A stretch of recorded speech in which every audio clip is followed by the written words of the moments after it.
তাঁর অবাধ্য হলে শত্রুদের হাতে তাদের তিনি বন্দী করালেন। শত্রুরা জেরুসালেম ধ্বংস করে বহু ইহুদিকে তাদের দেশ ব্যাবিলনে নিয়ে গেল। দানিয়েলও ব্যাবিলনে নিয়ে যাওয়া বন্দী ইহুদিদের মধ্যে একজন ছিল। ঈশ্বরের প্রতি তার ছিল দারুণ ভক্তি।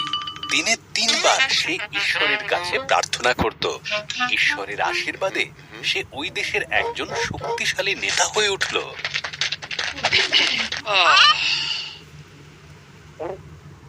দানিয়েলকে ওই দেশের বেশ কিছু নেতা ভারী হিংসা করত। তাই তারা এক নতুন আইন তৈরি করলো। তাতে বলা হলো, লোকেরা কেবলমাত্র রাজা দারিয়াসের কাছেই প্রার্থনা করবে। যারা এই কথা মানবে না তাদের সিংহের গুহায় ফেলে দেওয়া হবে। দারিয়াস রাজি হয়ে গেলেন। দানিয়েল তবুও ঈশ্বরের কাছে প্রার্থনা করলো এবং তাকে বন্দী করা হলো।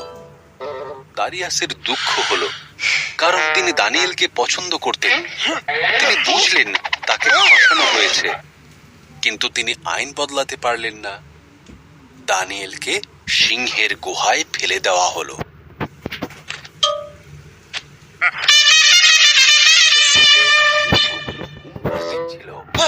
আর দানিয়েলের কাছে এগিয়ে যাচ্ছিল। তখন এক স্বর্গদূত আসলো। ঈশ্বরই তাকে সেখানে পাঠিয়েছিলেন।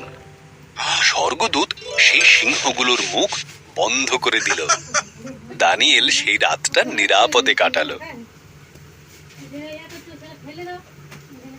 দিনের আলো ফুটলে রাজা দারিয়াস দেখতে গেলেন দানিয়েল বেঁচে আছে কিনা। দানিয়েল বললেন, ঈশ্বর এক স্বর্গদূতকে পাঠিয়েছিলেন আমাকে বাঁচানোর জন্য। রাজা শুনে খুবই আশ্চর্য হলেন। দানিয়েলকে গুহা থেকে বের করে আনা হলো। রাজা দারিয়াস তখন দানিয়েলের শত্রুদের গুহায় ফেলে দিলেন। সিংহেরা তাদের খেয়ে ফেলল।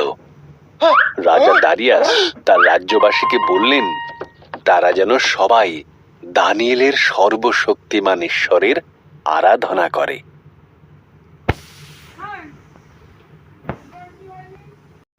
এরকম ভিডিও পেতে চ্যানেলটি সাবস্ক্রাইব করো।